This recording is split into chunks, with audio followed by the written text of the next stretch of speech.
Hello everyone, my name is Pixlriffs and welcome back to the Minecraft Survival Guide. I hope you guys are having a good day. Today we're going to make some changes around here to this machine that's going to zombify our villagers, give them the good discounts on the trades, and unfortunately an iron golem did actually manage to kill the zombie that was in here. So we're going to need to find ourselves another zombie as well, but hopefully we will be able to find a zombie that is going to get the job done even more efficiently than our friend down here did. And I have been doing some tinkering in creative, and I feel like I've refined the formula of getting our villagers zombified and getting them out of the machine and cured and everything down to a pretty streamlined process. So I'm excited to get this in progress today. We're going to do more or less a block-by-block tutorial of how this works so you guys can get a feel for it and try this yourself. But first of all, I'm going to round up all of the iron golems in the area and at the very least get them attached to a fence post or something over here via leads if I have a few of those handy somewhere. I think they might be back in the storage system. Here we go. Let's round up the squad. Look at them all marching their way in here. Fantastic. Let's get them tied off to the fence post here next to the farmer just so they can gather around here and not cause too much disturbance, because we are going to need to find ourselves a few zombies here, at least one that can hold items, and it's going to be a bit of a pain if one of these ends up getting astray and ends up killing it. So I think we will start off by getting those guys set up over there, and then we will get the machine figured out. First thing I'm going to do is move this guy out of the machine over here because I need to change a couple of things up. He's got a sweeping edge 3 trade that I've already locked in, so his trade should be the same when we convert him to and from being a zombie, but right now he hasn't been zombified. He's given us no discounts. We don't need to worry too much about him. Let's take out all of the stuff that I have built around here so we can start from scratch, and I will show you where we're going to make this machine. So the first thing we're going to do is set up a powered rail that connects to a corner of this pool of villagers, which is going to be able to drag a villager out using a minecart. Anytime a minecart goes into this system here, it's going to pick up a villager and bring them over to what is going to be the zombification mechanism. Now at this point we want the track to come up in a slope like so, so we're just going to create a quick staircase here, skip one block there like so, and then on this side we actually want a block of sand, so that's just a placeholder for now, but this powered rail is going to come all the way up the slope and is going to collide here. The sand there is going to be so that we can place a cactus on top to break any minecarts that come up here. But basically you want a 4-block slope coming up to this block, and then the villager is going to fall down into a hole here. So the sand is going to go on top of here, the cactus is going to go on top of that, and we'll put another block over the top just for safety so that whenever any minecarts travel into here, they don't pop off onto the top here. We're not going to be able to take any damage. The villagers shouldn't take any damage, but if they do, it doesn't matter all that much. Now, what should happen when we send a minecart off up here, once the cactus is in place here, we're going to build blocks up around here as much as possible, basically blocking off any areas where the villager might be able to exit the minecart, except for downwards into this hole. And for that, we will need a transparent block here, something that they're not going to suffocate in, but something which they are not going to see as a valid spot they can exit the minecart. And that's going to be a glass block, if I can find one of those real quick. So we'll put the glass block directly above this last piece of powered rail, and now when I use a minecart to take the villagers out of here, they should end up coming up through here, not taking any damage on the glass block because it's transparent, and the minecart will hit that cactus, it will break, and it will fall down into that hole with the villager. Now at the bottom of this hole, of course, we want something to collect the minecarts, and that's going to be a hopper. Although to have the minecarts recycle, we want that hopper to go into a dropper facing upwards here. And that dropper is going to feed into a dispenser that's also going to send the villager on their way once they've been turned into a zombie. Placing a dispenser on top of the dropper here, and then adding some powered rail coming out of the back, maybe with a redstone block right here powering it so it doesn't power the hopper. What we're going to end up with is a system whereby any minecarts that fall into this hopper get pushed into the dropper over here. So we'll put a wooden button on the dispenser there, and anytime we press that, it's going to activate both the dispenser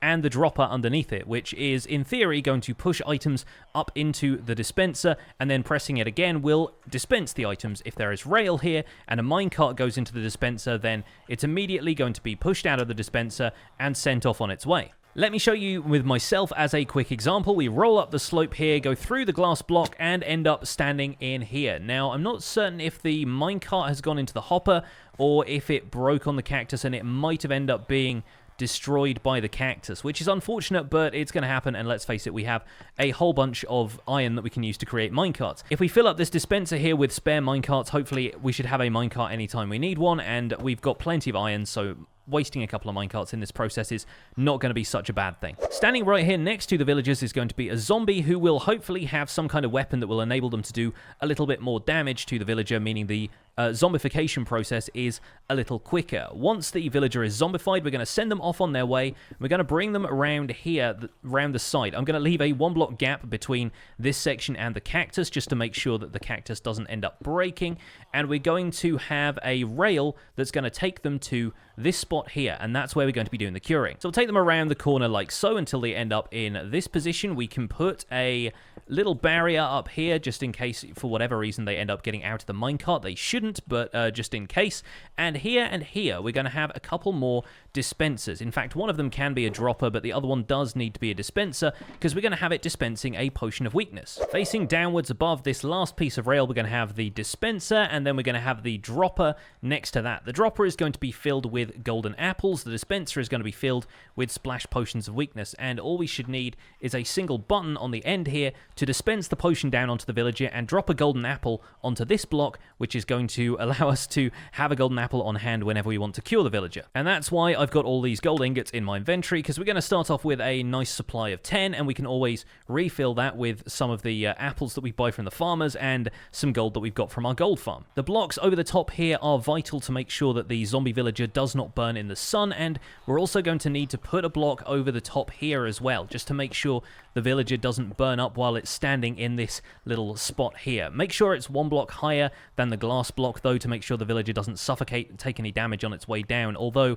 if they took a little bit of damage, at that point, it might just speed up the zombification process, so it's no big deal. To make sure the zombie is not going to just wander up onto the rails here and start walking around inside the system, we're going to have the zombie standing on a slab with a slab above its head like that. And we could do what we did in the previous system and have the zombie piston controlled, just have a piston underneath this pulling the slab up and down, but it's not really going to be all that necessary in this system because as soon as the villager is zombified, we want it to just be whisked away onto this section of track, so the zombie isn't really putting anyone else at risk there. The only reason you might want to consider it is if the zombie is standing here, there is no villager in this spot here, and this dispenser gets activated, the minecart rolling past has a chance to pick up the zombie. So you might want to consider having some way of getting the zombie out of the way, but that's just going to require a piston under there with a control somewhere around here, maybe a lever on the floor or something like that. Just make sure it's not in a position where it's going to activate the dispenser, so maybe pop the lever down there. We're going to put a glass block here to make sure that the zombie's line of sight to us is blocked, but we can still see what's going on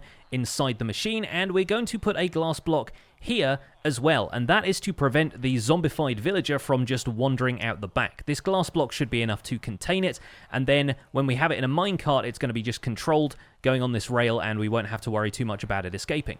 Really, the next step in this process is to get a zombie and encase it in the prismarine here, which is going to be easier said than done, but with a little bit of minecart magic, I think we'll be able to manage it. So I'm going to brew up some splash potions of weakness and wait for night to fall. We shouldn't have too long to wait. I'm going to have to make sure that some of these villagers are taken care of. I might even put this guy over here back into the system. He kind of escaped while I was testing the minecart track over there, but we can put him back in the pool of villagers, and hopefully we should be able to get a zombie that can hold a sword.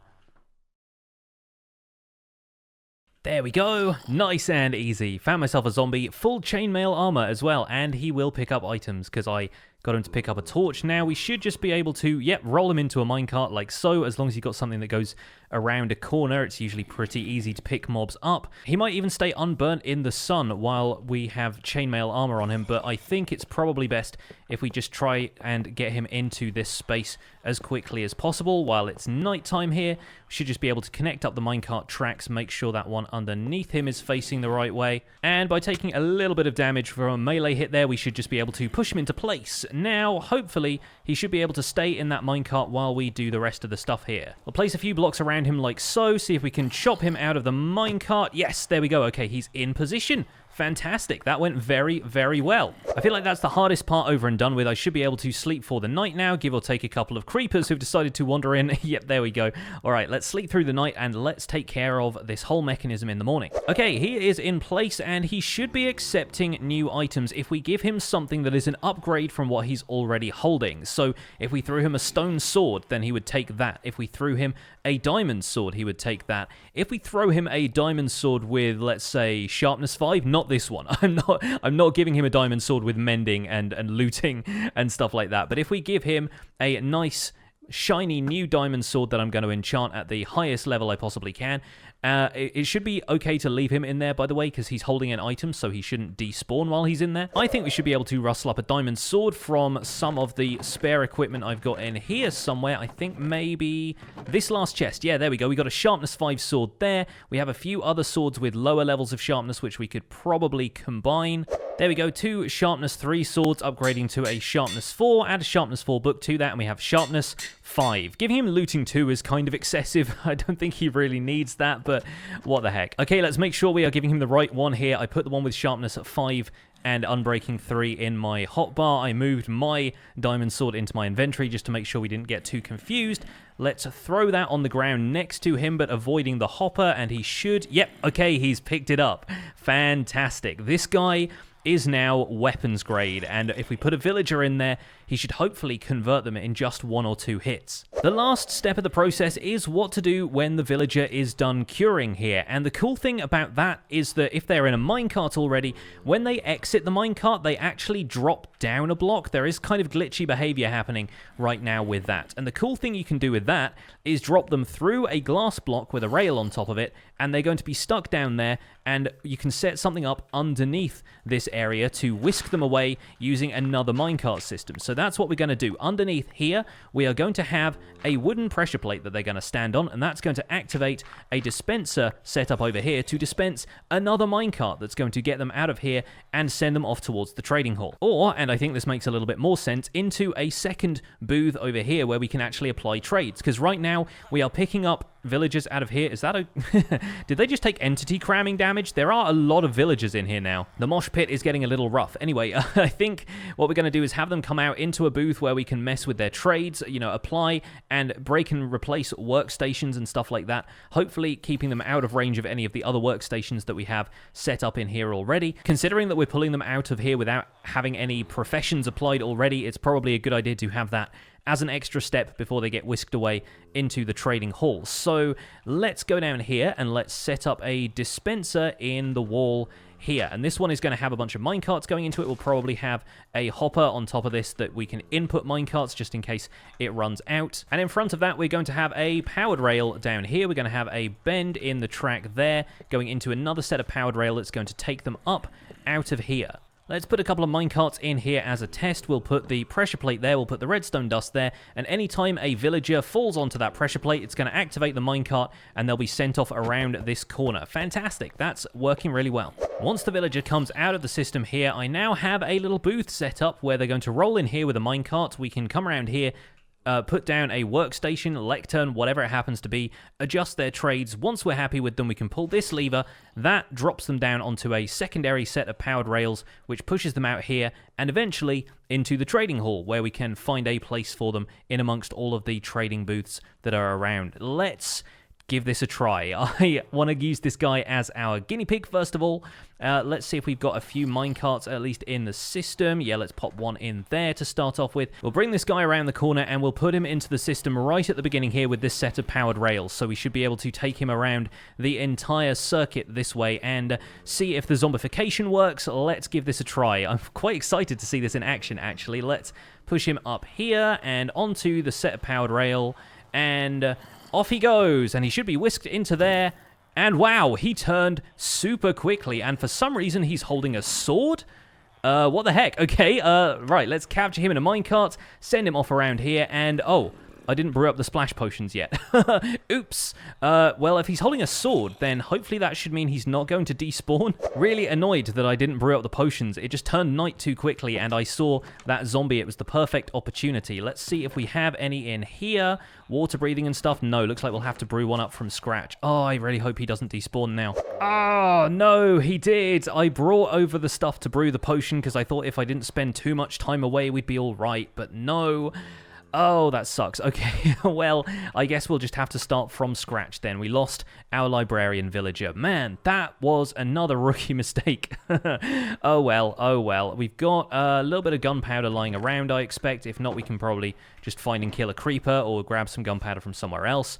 Lower stakes at this point. I guess we can just bring a new villager over from the pool. Alright, I guess one more thing we could do is place a dispenser facing this way into the minecart track, and that way, when we have a few minecarts set up here, it's going to be able to dispense something onto the track that will come down here and pick up a villager for us first time, so we don't have to worry too much about that. Let's make a button for that, and let's craft a bunch of minecarts. We can probably make, yeah, like 10 for now. We'll throw a few in here. Hopefully some of those should get recycled into the system, but if not, no worries. And having some iron bars around here should also speed up the zombie curing process, so I suppose we could always do that. Maybe helps a little bit with decoration. I don't really know. Let's see. All right, let's get a villager. Let's get a brand new villager, and let's try this. There we go. He's in the system. He's actually walking towards the zombie, which is, frankly, a bit of a silly move, but I guess your funeral. This guy actually seems to be egging the zombie on to attack him, which is pretty impressive. Oh, and there he goes. Converted in a heartbeat. All right, now let's pick up the zombie villager, bring him round over here, and, oh, he actually smashed into one of the other minecarts. There we go. Managed to get him. Fantastic. Now, if we have a splash potion of weakness in here, and the dropper there actually might have something in the way. There we go. Hey, oh, and now he's holding the golden apple. Oops. Well, I guess we're not getting that one back. No worries, we can farm the things. Not a big deal. Hopefully the iron bars around here should allow him to cure quite quickly. Yeah, maybe a chest would have been a better idea instead of this dropper. I completely forgot that that was a possibility, that the zombie villager could pick up the golden apple, and I don't think we're even going to get that back when he converts back into a villager. I think that one's lost to us forever at this stage. Unchuck the last minecart in here, and hopefully we have a couple still in the chamber. Once this guy finishes converting, he's going to drop down here, should hopefully be carried up into this little booth over here. Oh, we should probably pull the lever to make sure that's closed. Great stuff. And once he converts, he falls through. Perfect. Oh, that worked so well. And, oh, because the brewing stand is right here, he already thinks he's a cleric. Oops. Hopefully he should forget that profession in a few seconds' time, thanks to it being part of the workday. Although, is there another brewing stand around here? Do we have another cleric in the area? I don't think we do. So, okay, we're going to have to lock down this area and make sure there aren't any workstations in too close proximity, because, yeah, I think he would probably want to pathfind to the place that workstation was to understand that the workstation is actually gone. Let's see if we can take him over there with a minecart and then take him back around. Oh, no, okay. He's got stuck against the chest here, but it does seem like he has forgotten his priesthood, which is a good thing for me right now, because I do want him to be a librarian instead. Go on, fella, get up the ramp. All right, he's in position, and hopefully there shouldn't be any other workstations around that he can choose. There we go, lectern. Do your thing, yes, and an Unbreaking 2 book. Considering we have Unbreaking 3, not the best offer in the world, but now, yes, now we're in a position where, oh gosh, he thinks he's a farmer now. That is probably because I ended up putting this guy's workstation back in place. Let me see if I can just put a Dark Prismarine block there in the meantime, and hopefully if we roll him to the right and to the left again, he'll forget that he wants to be a farmer. Yeah, sometimes it does take a little while for them to forget their profession, unfortunately, but I think we need to do a better job of enclosing this space and making sure that he cannot possibly pathfind anywhere else. I'm not sure how easy that's going to be to do with all these rails around, but maybe if we put some glass blocks over some of the rails, then it's going to look a little bit less like an area they can just walk out of. Okay, so now he should be back in place on that block, and we can do our lectern thing again. Fantastic. All right, we are back in business. And that is a Silk Touch book for a single emerald. My friend, you are going to the trading hall. And off he goes. Hey. All right, well, that is overall a pretty effective system. I'm really pleased with how this thing came together. We have a zombie who is absolutely lethal. That's one-shotting some of the villagers into zombification. Really, really good stuff. And hopefully this system can be in place for a little while. Like I said, we're going to have to make sure that this area feels completely enclosed to the villagers. We're going to need to obviously move a bunch of the stuff I've been collecting while we're here. But that feels like a success, and we've got this whole thing down to a bit more of an automated procedure at this point, which feels very, very good. So I'm going to go away and actually brew up some splash potions of weakness, but that is going to be it for this episode of the Minecraft Survival Guide. Thank you folks so much for watching. Please don't forget to leave a like on this episode if you enjoyed it. Subscribe if you want to see more, and I will see you guys soon. Take care. Bye for now.